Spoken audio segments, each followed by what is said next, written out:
और मित्रों, कैसे हो आप सभी? दोस्तों को मेरा हेलो। और आप सब कैसे हो, मुझे ज़रूर कमेंट करिएगा। दोस्तों, मैं बहुत दिनों बाद कोई अपने इस चैनल कोरोना टाइम्स के लिए वीडियो बना रहा हूँ। और जब ये कोरोना की समस्या शुरू हुई, जब ये कोरोना पैंडमिक आया, तब से लेके अब तक मैंने भी बहुत कुछ किया है और बहुत कुछ कर रहा हूँ, और मैं भी इससे जूझ रहा हूँ। और मुझे पता है कि अरबों लोग, दुनिया की जनसंख्या 700 करोड़ पार हो चुकी है और अरबों लोग इस समस्या से जूझ रहे हैं। मैंने एक इंग्लिश में भी इसमें बना इसी विषय पे बनाया है, और इसी विषय पे मैं अब हिंदी में बना रहा हूँ। और ये जो विषय है, ये विषय है कि इस कोरोना काल के अंदर आपकी जो आर्थिक नीति हो, आपकी जो व्यक्तिगत आर्थिक नीति हो, मतलब किस तरह से आप निवेश करें करें ना करें, तो आप किस तरह से अपने पैसे को संभाल कर रखें, अपने पैसे को कहाँ पे उपयोग करें, इसके ऊपर मैं बनाने ये वीडियो बनाने जा रहा हूँ। और इसके कई कारण हैं, और बहुत दिनों से, इनफैक्ट कई महीनों से, शुरुआत से लेकर अब तक मैं भी एक छोटा व्यवसायी हूँ। और मेरे साथ जो दिक्कतें आ रही है, और मुझे पता है, और मेरे अपने मित्र हैं, मेरे रिश्तेदार हैं, मैं उनके साथ देख रहा हूँ कि कितनी दिक्कतें आ रही है। और जाहिर है कि भारत ही नहीं, बाकी अन्य देशों में, और खास करके हमारे जैसे जो विकासशील देश है और जो अविकसित देश है, वहाँ तो बहुत ही ज़्यादा समस्या आ रही होंगी। और हमारे जो एनआरआई बंधु भारत से बाहर रहते हैं, और वो लोग जो व्यवसाय के अंदर हैं या नौकरी पेशा है, उनको भी बहुत ज़्यादा समस्या आ रही होगी। तो ये जो मेरा वीडियो है, ये कुछ ऐसे व्यवसाय आर्थिक पहलुओं के ऊपर है कि मुझे लगता है जिनको मैंने अपनाया और मैं आज सरवाइव कर रहा हूँ, आज मैं जिंदा हूँ इस मुश्किल घड़ी में। बहुत से लोग हैं, मुझे भी कोई बहुत ज़्यादा थोड़ा बहुत सपोर्ट अपने घर से मिला, परिवार से, पर परिवार की भी एक सीमा होती है। और हो सकता है कि आपका कोई ऐसा सपोर्ट ना हो, आपके परिवार से आपको सपोर्ट ना मिले। तो मैं इस पे चर्चा करता हूँ कि किस तरह से आप इस काल को काट सकते हैं। दोस्तों, भारत के अंदर मैं देख रहा हूँ कि तीन चार तरह के लोग हैं। एक लोग हैं सरकारी कर्मचारी, जिनकी या तो तनख्वाह मिल रही है या तनख्वाह नहीं मिली है। जिनकी नहीं मिली है, उनकी तो ब्याज उनका जो ब्याज के साथ, इंटरेस्ट के साथ उनको तनख्वाह मिल जाएगी, तो उनकी समस्या नहीं है भारत में। दूसरे हैं कि बड़ी कंपनी के या पक्की कंपनीज के एम्प्लॉयज जो है, उनको भी सैलरी मिल रही है, घर पे बैठे हुए काम कर रहे हैं, उनको भी कोई टेंशन नहीं है। ये दुख की बात है कि ये जो दो वर्ग है, इनको कोई फर्क नहीं पड़ रहा है। और फिर जो हमारे जो नेतागण है, उनकी भी सैलरी मिल रही है, इलेक्शन आ रहे हैं, बहुत पैसा खर्चा हो रहा है। लेकिन समस्या ये है कि अगर इलेक्शन में पैसा आता है, और अगर पैसा नहीं आ रहा आम लोगों के पास इस दुखद घड़ी में, तो हमें सोचना चाहिए कि हमें अपनी प्रणाली चेंज करनी पड़ेगी। पर क्योंकि मेरा ये विषय इस वाले वीडियो का राजनीतिक नहीं है, उस पर मैं बाद में बात करूंगा। लेकिन इस पर इस समय यह है कि ये जो वर्ग है, बढ़िया बड़ी नौकरी वाले, अच्छी कंपनी वाले, सरकारी कर्मचारी और नेता लोग, इनकी तो सही चल रही है इस समय। लेकिन दोस्तों, मैं भी झेल रहा हूँ, और मेरे साथ साथ बहुत से, मैं बता रहा हूँ, भारत के अंदर ही करोड़ों लोग हैं, करोड़ों लोग। आप सोचिए कि इतना काम खत्म हो चुका है इस समय। मेरे हिसाब से सरकार को इस वाले वर्ष को, इस फाइनेंशियल वर्ष को, इस वित्तीय वर्ष को जीरो वित्तीय वर्ष, शून्य वित्तीय वर्ष डिक्लेयर करना चाहिए। 1 करोड़ से कम आय वालों को ना तो कोई इनकम टैक्स, छोटे व्यवसायियों को ना कोई उनको जीएसटी भरने का गवर्नमेंट को करना चाहिए। वो छूट देनी चाहिए, न केवल इस साल, जब अगले साल भी है, तो 2021 तक, 2022 तक कोई भी ना तो कोई जीएसटी भरने की जरूरत है, और ना ही कोई इनकम टैक्स। ये फ्री कर देना चाहिए। जितनी भी गवर्नमेंट को जो करना चाहिए कि जितनी भी इंटरेस्ट है, लोन है, एलआईसी है, कोई मोरेटोरियम, जब तक ये कोरोना जाने के 1 साल और तक, कम से कम 1 साल और तक, अगर 1 साल में गया तो और 1 साल का पीरियड इनको मोरेटोरियम का देना चाहिए। और कोई इंटरेस्ट नहीं, कोई भी इंटरेस्ट नहीं।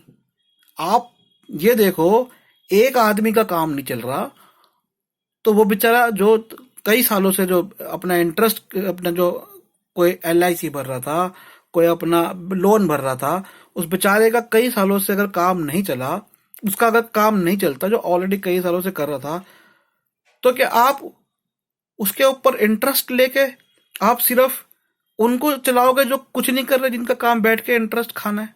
वो बैंक है, इंश्योरेंस कंपनियां है, कई इस तरह के हैं। तो ये तो एक जिंदा आदमी को लाश मान के आप उसको मार के काट के जो है ना, आप ऐसी अर्थव्यवस्था चलाना चाहते हो क्या?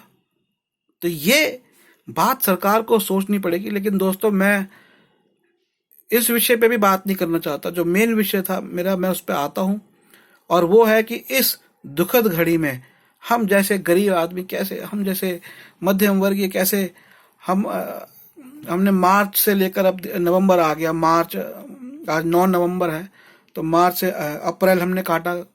मार्च में लगभग सेल रुक गई थी छोटे व्यवसायी की। 23 मार्च से दिल्ली में लॉकडाउन था, फिर धीरे धीरे करके पूरे भारत में आया। तो अप्रैल, मई, जून, जुलाई, अगस्त, सितंबर, अक्टूबर, नवंबर, 9 नवंबर आ गया है, 23 नवंबर भी आ जाएगा। पूरे 8 महीने में अब आप देखिए, हम में से बहुत भाई बहन रोड पे पटरी लगाते हैं, नाई की दुकान है, धोबी का काम है, प्रेस का काम है, कपड़े का काम है, और हर काम के साथ, हर छोटे काम के साथ एक होलसेलर जुड़ा हुआ है, डिस्ट्रीब्यूटर भाई जुड़ा हुआ है, उसके यहाँ काम करने वाले भाई बहन जुड़े हुए हैं। उसके बाद वो जो माल जहाँ तैयार हो रहा है, वो बेचारा इंडस्ट्रियलिस्ट आदमी जुड़ा हुआ है, उसके यहाँ पे काम करने वाले जुड़े हुए हैं। काम ही नहीं है, काम ही खत्म हो गया है।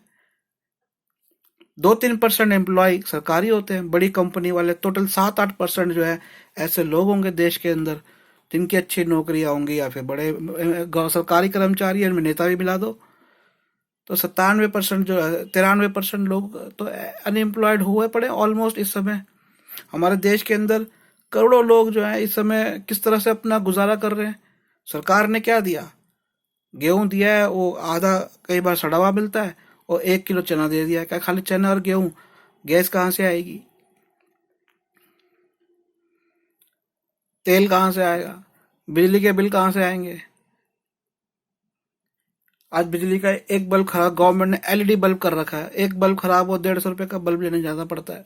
250-300 रुपए की तो ट्यूब आ जाती है। चलो वो हम अलग बात है। तो इतनी समस्या है, हम जूझ रहे हैं, फिर भी ये इस देश की किस्मत कहो या इस देश का दुर्भाग्य कहो कि इस देश में कितना भी अन्याय हो जाए लेकिन कोई क्रांति नहीं आती।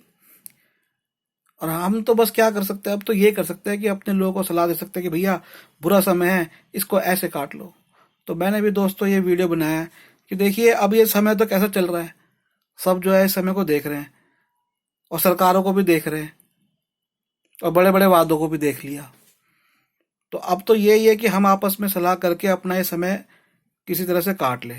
तो दोस्तों, मेरी सबसे पहले जो आपको राय है, एक जो आर्थिक राय है, नंबर 1, सारे मोटे खर्चे कट कर दो। फोन आए, हाँ जी सेविंग प्लान है, ये है वो है, पैसा अगर आपके पास है कहीं से, बंद। कोई सेविंग, बैंक का कोई सेविंग प्लान नहीं, किसी बैंक ने कुछ नहीं दिया आपको, किसी कंपनी में कोई LIC करने की जरूरत ही नहीं है। सिर्फ जमीन में भी इन्वेस्टमेंट मत करो, अभी पता ही नहीं दुनिया कहाँ जाएगी नहीं जाएगी।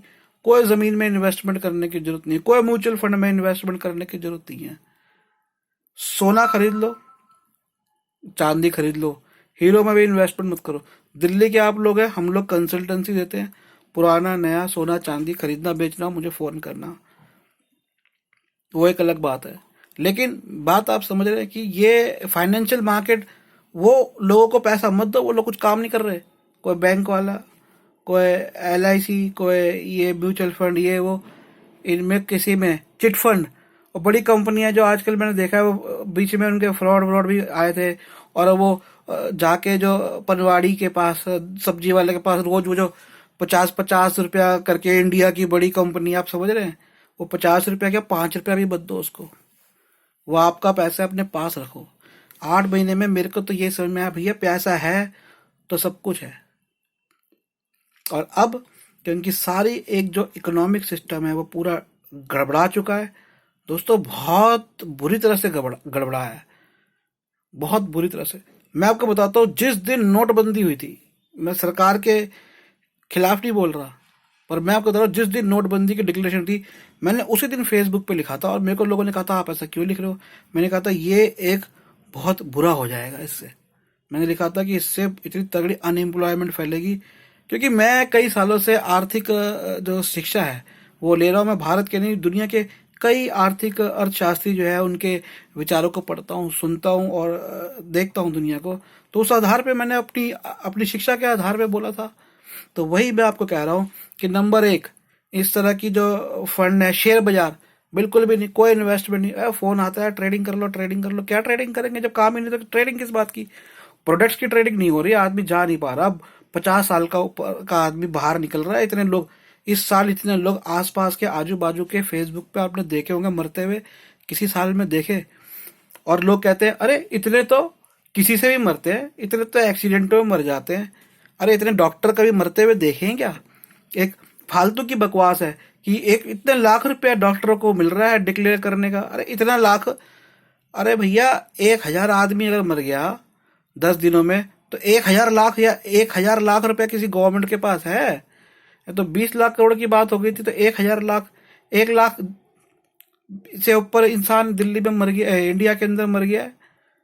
तो 1 लाख रुपया को दे दिया क्या गवर्नमेंट ने किसी को? तो ये सब अफवाहें, बेकार की अफवाहों में ना आए।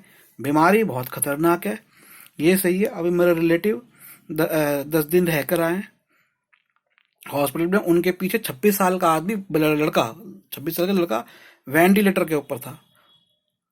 तो बहुत सीरियस प्रॉब्लम है जिसके। और ये कई लोग कहते हैं अरे क्या है इसमें, 1% मौत है, 2% मौत है। भैया जिसके दिल के ऊपर बीतती है ना उसको पता चलता है। जब हमारे रिलेटिव को हो गया, उनका अस्पताल जाना पड़ा, जब उनकी ऑक्सीजन रुक गई, तो उनको ये अपने से ज्यादा 2 बच्चों का ख्याल और बीवी का ख्याल आता है। तो ये सब बकवास निकाल दीजिए अपने दिमाग से। अपने आप को आपको बचाना है। और जो मैं बता रहा हूँ इकोनॉमिक स्ट्रेटजी, कई लोग सोच रहे हैं अरे भैया घूम फिर के आ जाए। तो मुझे नहीं लगता कि ये समय है। अपने पैसे को अपने पास रखिए, कोई घूमने फिरने के प्लान ना बनाए। आलीशान मकान में रहने की सबकी इच्छा होती है, अभी उस चीज को छोड़ दे। अगर आप खरीदने की सोच रहे हैं, अभी छोड़ दीजिए उसको। आप सोच रहे हैं घर को पेंट करा ले बहुत बढ़िया, अभी ये वो रेनोवेशन सब छोड़ दीजिए। आप सोच रहे हैं कि इस साल तो भैया पार्टी कर लेते हैं, बर्थडे आ रहा है, बड़े लेवल पे दोस्तों को बुलाएंगे, नहीं करना है। अपने खास रिश्तेदारों मित्रों के साथ बहुत छोटे लेवल पे अपने घर में करो। और अवॉइड करो फिर भी जो अपना, जो करना है 2-4 लोग मिलके, 5-10 ज्यादा से ज्यादा, उससे ज्यादा नहीं करो। इसके अलावा इस समय फालतू की ट्रैवलिंग मत करो। आपको पता है तेल का रेट कितना हाई है। गाड़ी खराब हो गई, गाड़ी खराब होने के बाद, अभी तो मेरी तो खुद गाड़ी की सर्विस पेंडिंग है। तो गाड़ी की सर्विस करानी है, सर्विस कराएंगे तो आप जितना गाड़ी को यूज करेंगे उतना डैमेज होएगी। और जितना आप अगर नहीं भी करते तो आप इधर उधर जाएंगे तो आपका पैसा होगा और रिस्क फैक्टर बढ़ता है। मेन ये कि इस समय बाहर निकलने में रिस्क फैक्टर है। इस चीज को आपको ध्यान रखना है। और कई लोग कहते हैं अरे क्या होगा, बीमारी गरीबों को नहीं होती अमीरों को होती है। तो दोस्तों मैं कहूंगा कि गरीबों की तो बेचारों की बीमारी का कोई आंकड़ा ही नहीं निकल के आता, क्योंकि बेचारा इलाज कराने जा ही नहीं पाता। तो कहाँ से उसका ना आंकड़ा आएगा? जब आंकड़ा नहीं आया तो आप कहते हो कि गरीब को तो बीमारी नहीं होती। ये भी बेकार की बात है, ऐसा कुछ नहीं है। इस समय आप अगर ये सोच रहे हैं कि आप कुछ भी महंगा आप सोच रहे हैं, और जैसे अगर मेरा टीवी खराब हुआ तो मैंने उसे रिपेयर करा लिया, 2,000 रुपये में मेरा रिपेयर हो गया। किसी ने कहा अरे 2,000 का क्यों रिपेयर कराया, 9,000 का तो नहीं आ रहा है। तो मैं 7,000 रुपये क्यों दूं एक्स्ट्रा? अगर मैं 9-10 10 हजार का टीवी लेता हूँ, 4 साल में वो खराब हो जाता है, तो 2,500 2,500 रुपये तो मेरा हर हर साल का वैसे ही पड़ गया। और मेरा काम अगर 2 में भी हो गया तो मैं 500 रुपये बचाऊं। मैं 500 रुपये बचाऊं। मैं साबुन अगर 100 रुपये वाले, 80 रुपये वाले साबुन से नहा रहा था, तो कोशिश करूं कि भैया मैं थोड़े सस्ते साबुन से नहा लूं। कपड़ा जो है ना उतना खरीदो जितने की जरूरत हो। फालतू के कपड़े अपनी अलमारी में मत भरो। कपड़ों के अपनी जो चाहते हैं उस पर आप लिमिट लगाइए।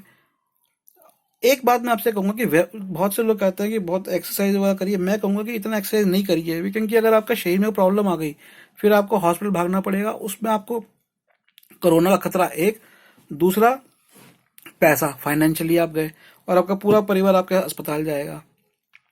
तो इस चीज को भी ध्यान रखना कि बहुत ज्यादा एक्सरसाइज वगैरह ना करें, कम लिमिट में खाएं। जो तेलीय पदार्थ हैं, मक्खन घी वगैरह, इनको एकदम, मैं तो देखिए काम करते हैं घर में बैठ के, जो काम कर रहा है इंसान या ऑफिस में बैठे हुआ काम कर रहा है, तो वो तो ना ही खाए, उसका सेवन ना ही करे तो अच्छा है। तो आपने इस तरह से अपनी कटौती करनी है और अपने पैसे को बचा के रखना है।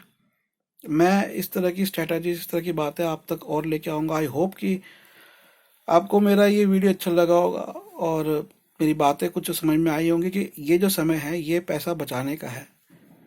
और लेकिन इसके साथ साथ एक भी बहुत ज़रूरी बात है कि हमें इकोनॉमिक लाइफ के अंदर वापस आना है। और लेकिन प्रॉब्लम ये है कि अब हम बाहर निकले, अब हम काम करें। बुजुर्ग लोग के लिए तो बहुत ज़्यादा डिफिकल्ट है।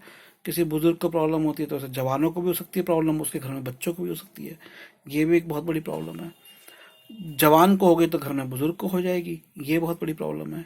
तो थोड़ा सा, क्योंकि एकदम से चीज़ें खुलेंगे नहीं, और आने वाले एक नहीं 2 साल, अगले 2 साल तक, मतलब 2000, जब तक ये कोरोना नहीं जाता, या तो एक जाएगा कैसे, आप उनसे बहुत सोच रहे होंगे, या तो ये अपने आप चला जाएगा जैसे स्पेनिश फ्लू में था। वो आया था, अपने आप चला गया था। वैक्सीन बनती रहेगी, वैक्सीन इतनी जल्दी बनती भी नहीं है। अभी तो हमारे देश के प्रधानमंत्री 15 अगस्त को डिक्लेयर कर रहे थे। अगस्त गया, सितंबर गया, अक्टूबर गया, 15 नवंबर भी आ जाएगा, 4 महीने ऊपर हो गए। वो लोग कर रहे हैं रिसर्च, लेकिन वो कब तक आएगी नहीं आएगी, तब तक तो अपने आप को बचा के आपको रखना है। और वो आपको बचाएगा आपका पैसा और आपकी हेल्थ। ये बात को ध्यान रखिए। तो बताइएगा कि आपको कैसा लगा मेरा video. Thank you very much.